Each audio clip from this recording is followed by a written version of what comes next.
From the world headquarters of RT America, right here in our nation's capital. Hello again, everybody. I'm Rick Sanchez. Tonight, a blockbuster interview, one that may explain definitively why Julian Assange was kicked out of the Ecuadoran embassy in London and turned over to British authorities. Few people know more about the Assange case than the Ecuadorian official that you are about to hear from. Why? Well, because he essentially put the asylum deal together that allowed the founder of WikiLeaks to avoid prosecution for publishing, and this is important, factual records of U.S. and British military abuses in Iraq and Afghanistan. First, let's give you some background. So about 9 years ago, WikiLeaks published a video showing how U.S. helicopter gunships killed 2 journalists and 7 innocent civilians in Iraq. The U.S. military denied it until Assange showed the actual shooting. WikiLeaks also published some 9,000 classified documents detailing how detainees in Guantanamo were being treated or allegedly mistreated. Following that, the United States and the UK tried to go after Assange in a Swedish court.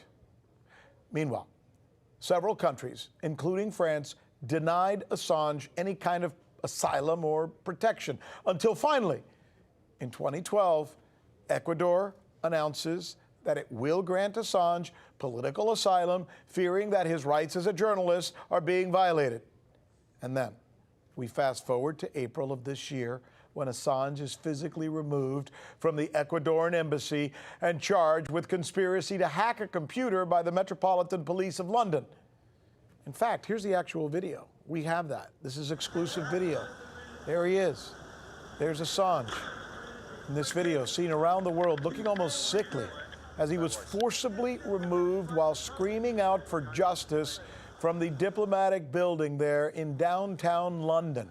The president of Ecuador admits that he reversed Assange's asylum deal, but he says he did so with a commitment from the British that they would never, ever extradite him to a country that has the death penalty, i.e., the United States. Okay, now you've got the background, right? Now, the interview you will want to see right here on the News with Rick Sanchez tonight, where we do this because we truly believe it's time to do news again.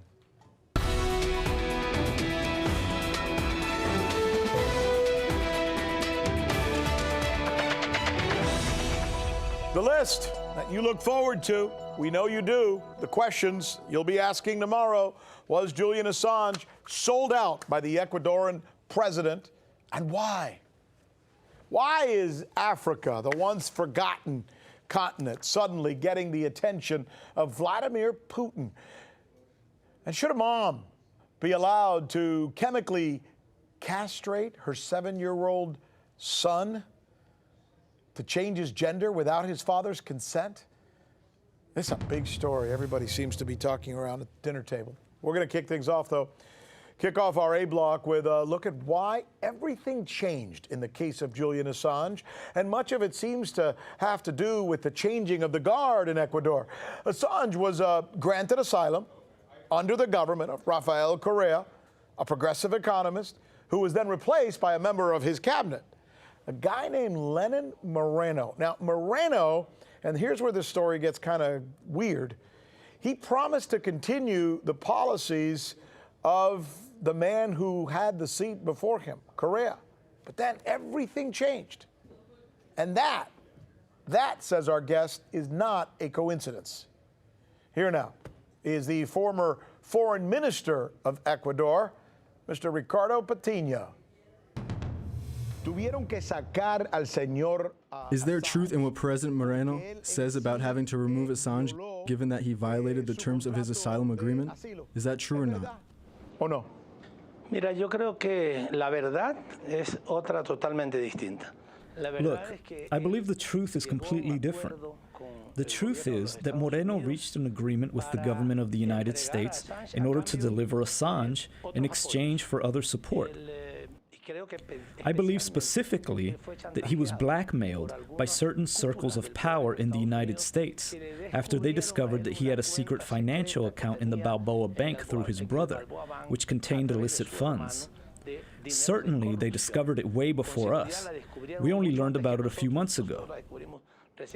The U.S., having found this account, told him, "You come with us and destroy what Correa has done in Ecuador, and we'll cover up these accounts for you, the ones you have in Balboa Bank." I believe that this was the main reason, a blackmail that he received from the United States that led him to turn over to the United States and do whatever was asked of him. They asked him to destroy UNASUR. They asked him to turn over Assange. They also asked to deliver to the United States something extremely severe, and which is forbidden by our Constitution, a space for supposed refueling, which would be a type of new military base that is forbidden under our Constitution. That is what happened. There was an agreement made during a visit from the U.S. Vice President to Moreno, and they came to an agreement on this matter. Allow me to ask you this question for journalistic reasons. Do you have evidence to prove the allegations against Mr. Moreno, given the gravity of the issue? Yes, this is a very serious issue, but there is no doubt that this is the agreement. The United States was granting a loan through the International Monetary Fund. But if you take a look at the events in a chronological way, you will come to learn that this is indeed how it happened. The United States reaches Ecuador through some of their government representatives, such as the ambassador and vice president, etc. They reached agreements publicly. Some others surely may have been agreed upon ahead of time, and this is the result. Otherwise, how can it be explained that Lenin Moreno takes actions against what he previously considered to be positive achievements of President Correa? Bueno, vamos a darle el mérito al presidente. Well, let's look at what the president said. Let's study that for a second. The president said that Assange got involved in Vatican issues, and even though he said he wouldn't, he continued directing WikiLeaks. Is that true or not? Or is that sufficient reason to take him out of the embassy? Julian Assange is a journalist. He's an investigator. He conducted his business. We permitted, we authorized, or not even that. We simply did not restrict his ability to work. He ran WikiLeaks. I don't know exactly when he stopped working for WikiLeaks, or if he continued running WikiLeaks, but he worked. We didn't prevent him from doing his work. What exactly did he do? That's not something that we interfered with. We didn't come to an agreement over what he could or couldn't do. He received visits, and he did his journalistic work. And what happened is that when Moreno came to an agreement with the United States, he established these types of restrictions on his freedoms. And not just that, we now know that they spied on him, and then they, embarrassingly, turned over his personal documents to the United States. If this doesn't demonstrate that they had reached an agreement with the United States, what does?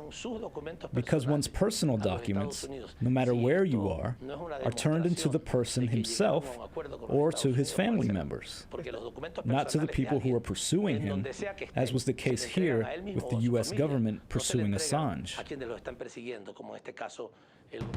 That's just the beginning of this story that is suddenly unfolding. This is exclusive information that we're reporting right here on RT for the very first time. By the way, to be perfectly fair with the Ecuadorian government and the office of President Lenin Moreno, we have reached out to them today on several occasions, and we very much are looking forward to hearing their response. Next issue.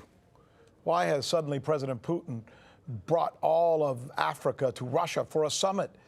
Throughout history, the West, mostly Europe, really has mistreated, mismanaged, and colonized African nations. Advantage Putin, then, right? It is being called the first Russo-Africa summit. Almost all the leaders of one of the largest continents have gathered there. Why does Moscow consider Africa a land of opportunity? Well, for one, China's there.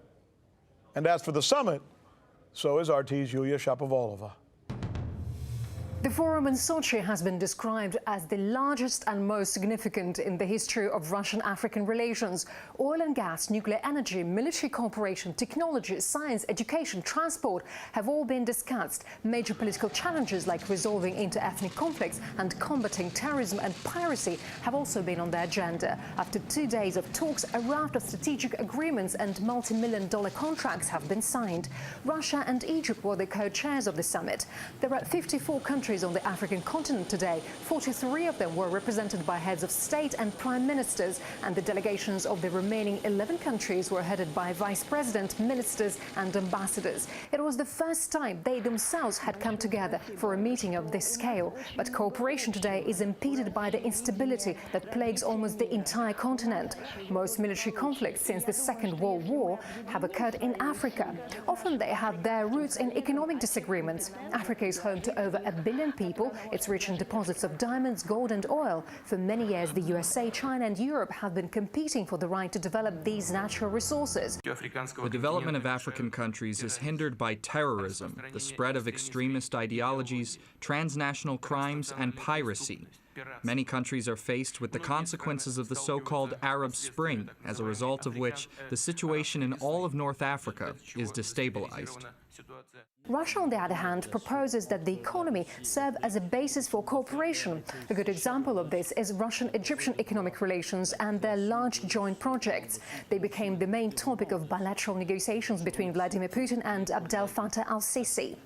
We're about to start large projects that we've agreed on. This is a nuclear power station and the industrial zone in Egypt. We're working very actively in these areas. We mean to invest $190 million in the development of infrastructure and raise that sum up to $7 billion. We hope that Russia will work in Africa in all spheres and areas, in particular, to invest in infrastructure development projects on the African continent, including in the energy sector, in road construction. As for bilateral relations between Russia and Egypt, then I would like to mention all the areas in which we'll work together. This applies to the Russian industrial zone in the Suez Canal. We're very interested in speeding up the process of implementing this project. Since the collapse of the Soviet Union, Russia's economic influence in Africa has declined significantly. In some states, Russian embassies and consulates were closed. Economic and cultural ties fell into decay. It's now felt that it is time to revive past ties and establish new ones. African countries are attracting more and more attention from Russian business. Over the past 5 years, Russian-African mutual trade turnover has more than doubled and exceeded $20 billion. The list of deliveries is expanding, with the share of processed agricultural products increasing. Russia is one of the top 10 largest food suppliers on the African market. We are exporting more agricultural products there than weapons. Russian companies offer dozens of projects and many African countries are showing interest in them. For example, Rwanda intends to build a center for nuclear science and technology. Ethiopia is planning to sign an agreement on the construction of a nuclear plant. Equatorial Guinea and Mauritius are offering cooperation in the development of oil fields. There are other projects to invest in tourism, medicine and education. According to Putin, there has been successful cooperation in the fight against dangerous infectious diseases. Russia was one of the first to respond to the Ebola epidemic by allocating over $60 million to battle it and creating an effective vaccine. According to the guests, Russia's authority in Africa and the desire for cooperation are great. Vladimir Putin held bilateral negotiations with the heads of all the states and governments represented at the forum, such as South Africa, Namibia, Central African Republic and Nigeria. Some of the guests suggested that as Russia never colonized any of the African states, there are high levels of mutual trust. They also felt confident that Russia was not going to take over Africa's resources and wealth. The prevention of extremism was also an important incentive for contacts between Russian and African security officials. Illegal migration, smuggling and drug trafficking are also pressing issues in Africa, where Moscow's experience is always in demand. The next such large-scale meeting is scheduled to take place in 3 years. Yulia, Shapovalova with the news of Rick Sanchez. Thanks so much, Julia. And there's more to this story in our team coverage. See, while the talks were underway, Russia's strategic nuclear bombers, known as the White Swans, actually landed in South Africa. The 13-hour flight is being called a symbolic visit, or is it just another way for Russia to send a message about its capabilities? RT senior correspondent Murad Gazdiev was there.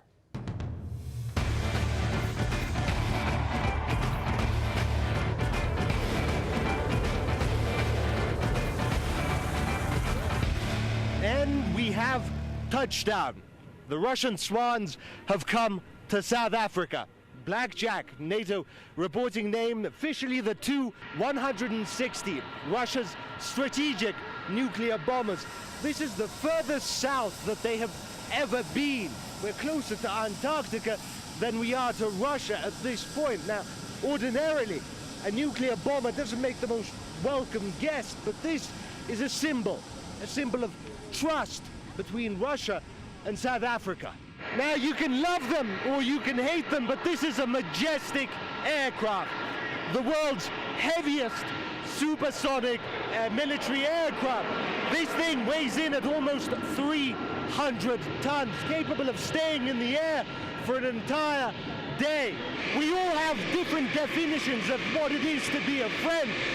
But if you're comfortable inviting a supersonic nuclear bomber for a visit, you're pretty good friends.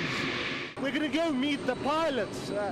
They're pretty tired. This has been a long journey, but the press and these aircraft have caused, of course, quite a stir here. Dozens and dozens of journalists come to see the site. The press are very eager to talk to them. There's been a sense of novelty, like entering uncharted waters, but I think we'll get to explore this part of the world too. We've seen a whole lot of various scenery. Our Earth is enormous, but for the most part we've been flying over the ocean. We have a tradition, just like the sailors, we congratulate each other when we're crossing the equator. Firstly, I want to say it's a pleasure for us as South African Air Force to receive the Russian Federation Air Force to visit us. Of course, the conditions of the Air Force Base Waterkloof in terms of the length of the runway, we made our planning and we are sure that the two bombers will be able to land and be nicely accommodated here. The Russian side has been very, very careful to keep any and all politics out of this visit and its statements. But come on, we can read between the lines. Vladimir Putin is hosting dozens and dozens of African leaders.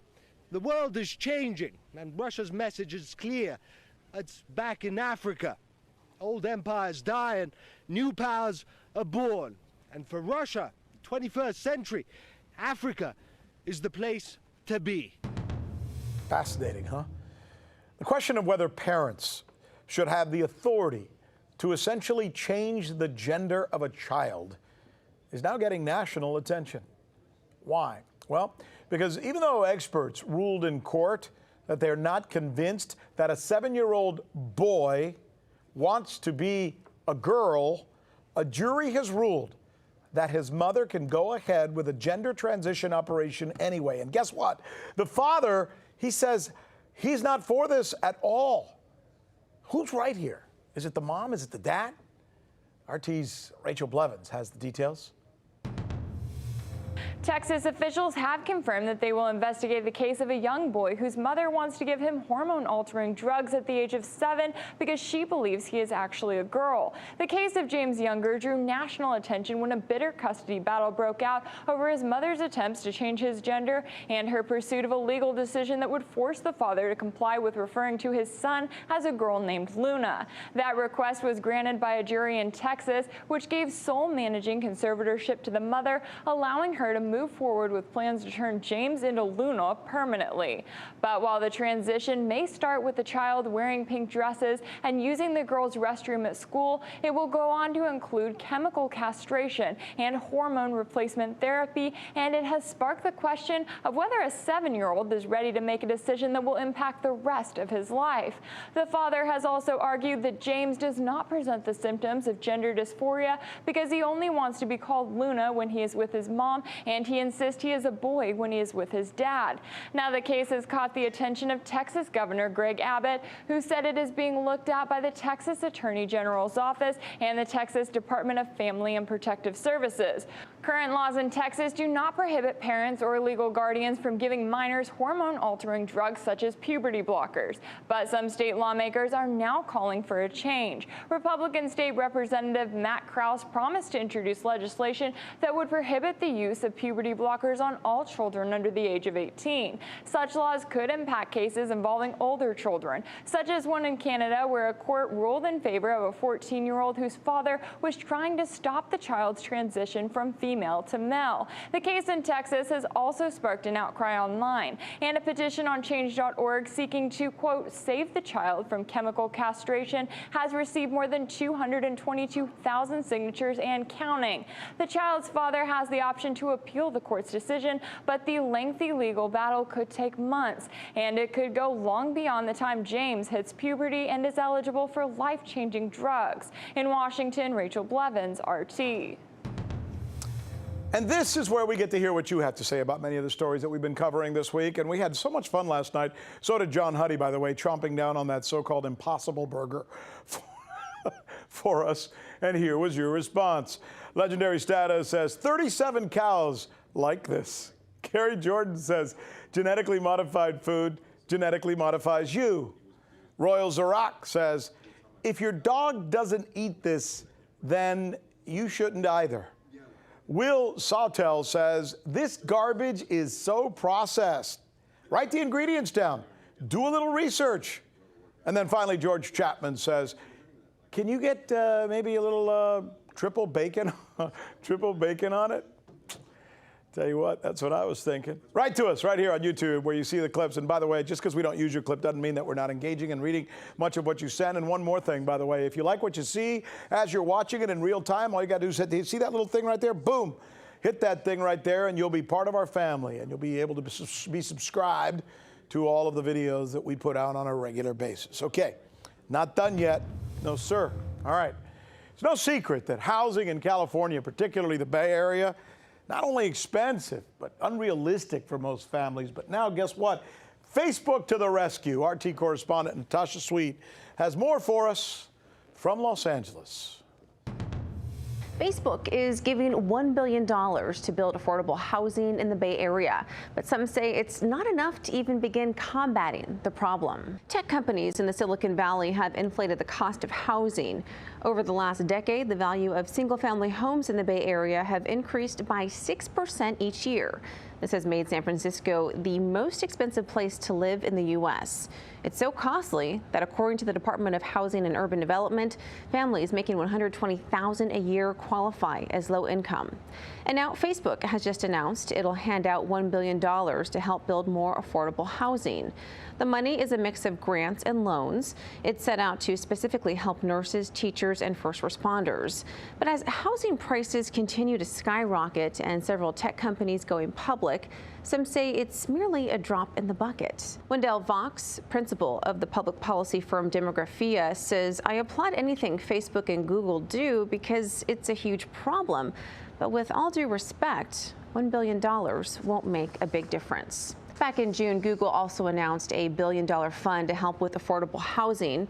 Teachers in the Bay Area make roughly $64,000 a year. Many live with multiple roommates and commute at least 90 minutes one way. Some officers who also live far from the city end up sleeping in their cars after a 12-hour shift. And while homelessness is a complex issue, high housing prices doesn't help. According to HUD, California has the largest homeless population with an estimated 130,000 people, and the Golden State has the highest rate of unsheltered homeless at roughly 69%. Now, with Uber, Lyft, Slack, and Airbnb going public this year, economists say they only see the Bay Area housing market increasing. In Los Angeles, Natasha Sweet, RT. Thank you, Natasha. You know, there's actually a plan in the works to inhabit Mars. We all know people who are really psyched about this whole thing because they see it as like a Columbus voyage to the New World. I know Columbus wasn't looking for the New World. I get it. But anyway, the question still remains, is Mars habitable or inhabitable? Can it support life? Has it supported life? Tonight, one researcher says he knows the answer. So John Huddy has been working on this story for us for some time now. He reached out to us later today. He said that what he has found in this story is that that researcher is convinced that we will, in fact, at some point be able to prove that there not only will be life on Mars, but that there has been life on Mars. Now, of course, what he has been able to determine is that the life on Mars that they have found is somewhat microscopic, as we would say in our terms. Much like what we remembered when we were in science and we studied things like the amoeba, for example. It is one-cell organisms that they have found just into one area. But so far, at least according to what science are saying, they don't have any way of being able to at least factually confirm much of this information. Now, as you know, there are several works that are right now in the plans to try and visit Mars in one way, shape, or form. In fact, at least one organization is saying that they're probably going to be able to have man, you, me, and perhaps several others, be able to reach Mars, not in the distant future, maybe within the next 2 or 3 years. But here's what makes it so different. Here's what makes this story different than the way these types of stories have been done in the past. What they're saying at this point is that they're going to be able to reach Mars, not the way we saw it when we saw our Apollo project or some of the other projects that we all grew up with.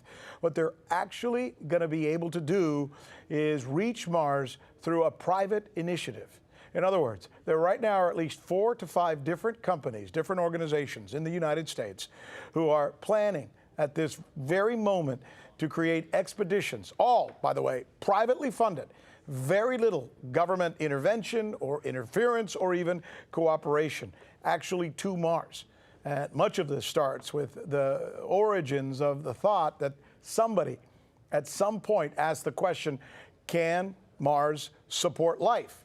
Which was then answered by this researcher who has spoken to our own John Huddy to say yes.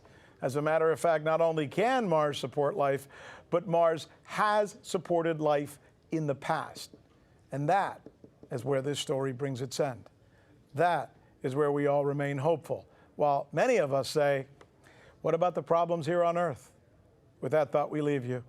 Thanks so much for being with us, by the way. Hey, we should let you know that we have prepared a report on this very topic that we're going to bring you in about a half hour. John Huddy has reached out to us and said he's going to have this ready to go for us. In the meantime, hey, if you're looking for a newscast, as we like to say, that's not like the rest of them, then just tell them you can catch us right here, or on YouTube, or on Pluto, or in so many other places. And we'll be looking for you in a half hour. It'll be time. What's it? What is it we say, Chris? Time to do news again. We'll see you then.